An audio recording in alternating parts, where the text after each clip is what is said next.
ಮನೆಯವರು ಇಷ್ಟೆಲ್ಲ ಮಾಡಿದ್ದಾರೆ ಅಂದರೆ ನನಗೆ ಯಾಕೋ ಈ ಮದುವೆ ಸಾಧ್ಯ ಇಲ್ಲ ಅಂತ ಅನ್ನಿಸ್ತಾ ಇದೆ. ಹಾಗನ್ಬೇಡ ನೀನು, ನನ್ನ ಜೀವನೇ ಹೋದಂಗಾಗುತ್ತೆ ನೋಡು. ಎಷ್ಟೇ ಕಷ್ಟ ಆಗಲಿ, ಏನೇ ಸಮಸ್ಯೆ ಬರಲಿ, ನಾನಿನ್ನು ಮದುವೆ ಮಾಡ್ಕೋತೀನಿ. ಮಾತಾಡು ಮೀನಾ, ಎಲ್ಲರ ಪ್ರಾಬ್ಲಮ್ಮು ನಾನು ಸಾಲ್ವ್ ಮಾಡ್ತೀನಿ. ನೀನು ನನ್ನ ಮದುವೆ ಮಾಡ್ಕೊಳಕ್ಕೆ ರೆಡಿ ಇದೆಯಾ ಹೇಳು.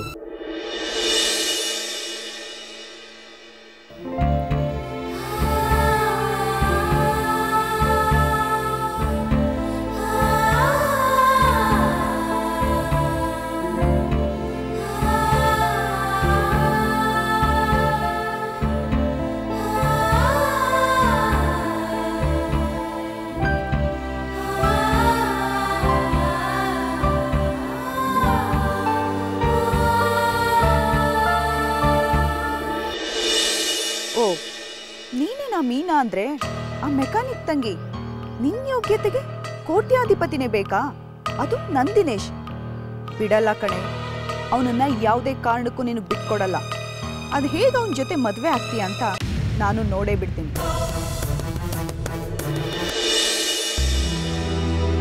ಏನು ಹೇಳ್ತಿದ್ಯಾ ವರ್ಷ ನೀನು? ಹೌದತ್ತೆ, ಅವರಿಬ್ರು ಕೈ ಹಿಡ್ಕೊಂಡು ಓಡಾಡ್ತಾ ಇದ್ದಿದ್ದೇನು, ನಗ್ನಗ್ತಾ ಮಾತಾಡ್ತಾ ಇದ್ದಿದ್ದೇನು. ನನಗೆ ಕಂಪೇರ್ ಮಾಡ್ಕೊಂಡ್ರೆ ಅವಳೇನು ಅಂತ ಸುಂದ್ರಿ ಅಲ್ಲ, ತೀರಾ ಲೋ ಕ್ಲಾಸ್ ಹುಡುಗಿ. ಅಂಥವ್ಳ ಜೊತೆ ಇವನು, ಛೇ, ನನಗಂತೂ ಅಸಹ್ಯ ಆಗೋಯ್ತು.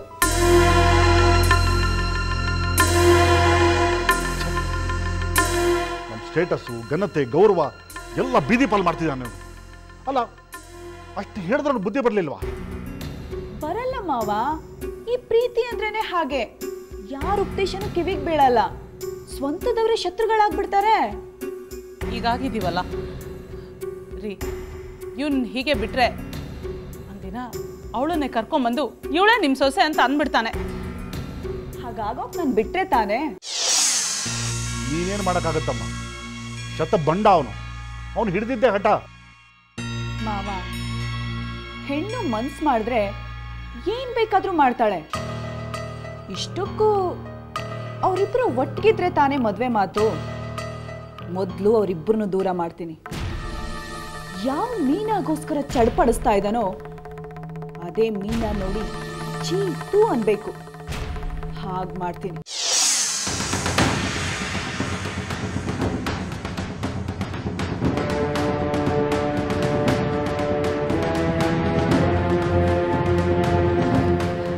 ಹೌದಾ?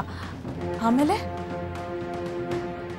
ಇನ್ನೇನು, ಲವ್ ಫೇಲ್ಯೂರ್ ಆಗಿ ಸ್ವಲ್ಪ ದಿನ ಫೀಲಿಂಗ್ ಅಲ್ಲಿ ಇರ್ತಾನೆ. ಆ ಟೈಮಲ್ಲಿ ನಾನು ಸ್ವಲ್ಪ ಪ್ರೀತಿ ತೋರಿಸಿದ್ರೆ ಸಾಕು, ನನ್ನನ್ನೇ ಸರ್ವಸ್ವ ಅನ್ಕೊಂಡ್ಬಿಡ್ತಾನೆ.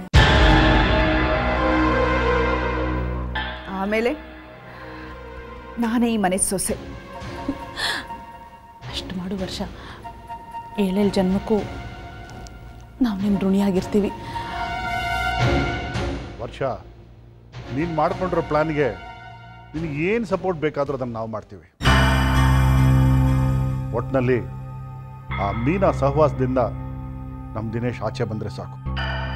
ಬಂದೇ ಬರ್ತಾನೆ ಮಾವ, ಬರೋ ಹಾಗೆ ನಾನು ಮಾಡ್ತೀನಿ.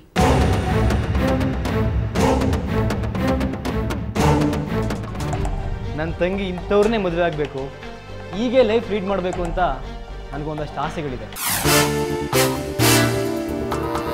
ನನಗೂ ಅವಳನ್ನು ಪರದೆ ಪಡಿಬೇಕು ಅಂತ ಆಸೆ ಇದೆ.